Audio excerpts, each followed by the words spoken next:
Mungkin Anda sering mendengar kata pepatah, tiada gading yang tak retak. Pepatah yang terkenal di masyarakat kita. Sebagaimana gading, tidak ada manusia yang tidak pernah sakit. Saya, Anda, dia, mereka, siapapun dia pasti pernah merasakan sakit. Karena itu sebenarnya bukanlah sakit yang menjadi masalah terbesar bagi kita. Namun yang lebih penting untuk kita perhatikan adalah bagaimana kita bisa menjadi hamba yang baik ketika sakit. Karena sakit itu pasti. Sementara bagaimana cara melakukan yang terbaik ketika sakit, itu kembali kepada pilihan kita. Kita bisa mendapatkan banyak pahala ketika sakit. Sebaliknya, sakit yang kita alami bisa menjadi sumber sebab munculnya dosa. Mari kita ingat sabda Nabi Sallallahu Alaihi Wasallam. Beliau pernah mengatakan, Innallaha idza ahabba qauman ibtalahum, faman radiya falahu ridha, wa man sakhita falahu sukh. Sesungguhnya Allah Azza wa Jalla ketika mencintai satu kaum, Dia akan menguji mereka. Menguji dengan musibah. Siapa yang ridha dengan musibah itu, dengan ujian Allah, maka Allah Subhanahu wa Ta'ala akan ridha kepadanya. Sebaliknya siapa yang marah dengan musibah itu, maka dia akan mendapatkan murka dari Allah Subhanahu wa Ta'ala. Hadis yang sahih riwayat Ahmad dan Tirmidzi. Mari kita perhatikan hadis di atas. Allah Subhanahu wa Ta'ala jadikan musibah sebagai sebab ujian bagi manusia.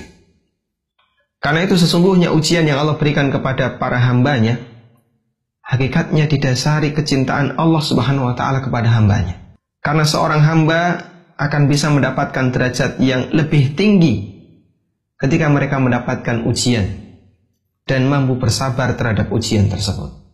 Sebaliknya, ketika dia tidak bersabar, dia akan mendapatkan balasan yang sebaliknya. Namun, ada dua sikap manusia yang berbeda ketika mereka mendapatkan musibah.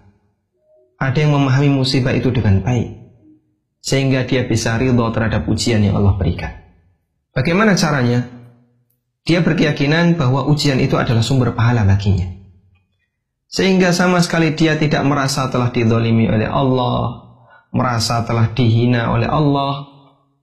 Di saat itulah Allah akan memberikan keridhaan dan pahala yang besar baginya. Karena dia husnuzon kepada Allah, berbaik sangka kepada Allah. Sebaliknya ada orang yang menyikapi musibah itu dengan cara yang salah. Dia menganggap sakit ini adalah kezaliman, ketidakadilan dari Allah Azza wa Jalla. Mengapa dia sakit sementara orang lain tidak sakit?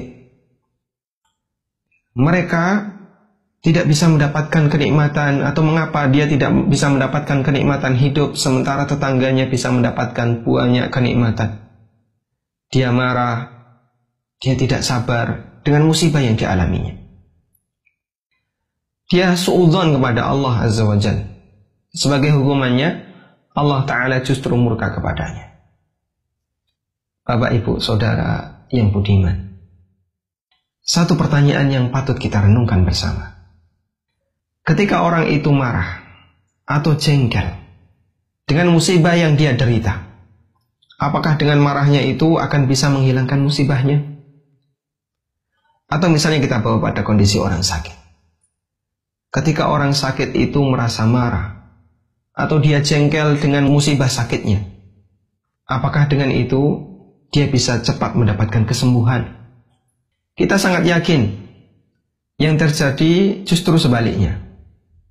Mereka yang marah ketika sakit, tidak ridha dengan sakit yang dideritanya, akan semakin memperparah sakitnya. Kenapa? Dia sakit dua kali. Dia sakit badannya dan juga sakit batinnya. Sakit dua kali, sakit lahir dan batin. Mari kita simak bagaimana kondisi Rasulullah SAW ketika sakit.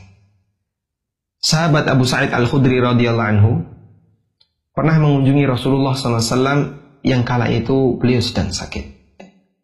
Ketika sahabat Abu Sa'id meletakkan tangannya di badan Nabi SAW, Ternyata beliau merasakan panas yang luar biasa. Nabi SAW sedang sakit parah. Sampai badan beliau panas semacam ini. Kemudian Nabi SAW bersabda, Inna kadzalika yushaddadu alaina al-bala wa yudha'afu lana al-ajru. Sesungguhnya kami para nabi diberi ujian yang sangat berat. Tujuannya agar kami mendapatkan pahala yang dilipat gandakan. Mendengar ini sahabat Abu Sa'id pun bertanya, Ya Rasulullah, siapakah manusia yang paling berat ujiannya di dunia ini? Kata Rasulullah SAW, beliau menjawab, Al-Anbiya'u was-salihun. Ujian yang paling berat adalah mereka yang berstatus sebagai para nabi dan orang-orang saleh. Laqad kana ahaduhum yubtala bil faqri hatta ma yajidu illa al-aba'ah yahtawiha fayalbasuha wa yubtala bil kummal hatta yaqtulahu wal ahaduhum kana ashadda farhan bil bala'i minkum bil ata. Sungguh di antara mereka ada yang diuji dengan kemiskinan sampai harta yang tertinggal hanya baju yang dia pakai. Ada juga yang diuji dengan kutu di badannya dan rambutnya sampai kutu itu yaqtulahu, membunuhnya. Sungguh para nabi dan orang-orang saleh itu, mereka lebih asyaddu farhan, mereka lebih berbangga dan berbahagia dengan ujian yang mereka derita, melebihi kebanggaan kalian bil ata ketika kalian mendapatkan rezeki. Hadis yang sahih diriwayatkan oleh Abu Ya'la dan Baihaqi. Seperti itulah yang diajarkan Nabi SAW dan orang saleh. Mereka bisa berbahagia ketika sakit, bahkan lebih bahagia dibandingkan manusia biasa ketika mendapatkan kenikmatan. Mereka lebih gembira dengan ujian yang dideritanya, melebihi kegembiraan orang yang baru saja mendapatkan banyak harta. Karena mereka meyakini sakit adalah sumber pahala baginya. Kita bisa simak kisah yang lain. Ketika sahabat Sa'ad bin Abi Waqqas radhiyallahu anhu, pada saat di usia tua beliau pernah datang ke Mekah. Matanya sudah buta. Melihat kedatangan Sa'ad, masyarakat pada berdatangan dan menyambutnya karena beliau seorang sahabat, seorang ulama. Dan mereka meyakini Sa'ad bin Abi Waqqas adalah orang yang doanya sangat mustajab. Seperti yang disabdakan Nabi SAW. Maka satu demi satu orang meminta didoakan oleh Sa'ad bin Abi Waqqas. Sampai akhirnya datang seorang pemuda yang bernama Abdullah bin Sa'id. Beliau memperkenalkan diri kepada Sa'ad bin Abi Waqqas. Saya Abdullah bin Sa'id. Setelah berkenalan, kemudian Abdullah bertanya keheranan. Ya ammi, wahai pamanku, Anda mendoakan banyak orang karena doa itu mustajab.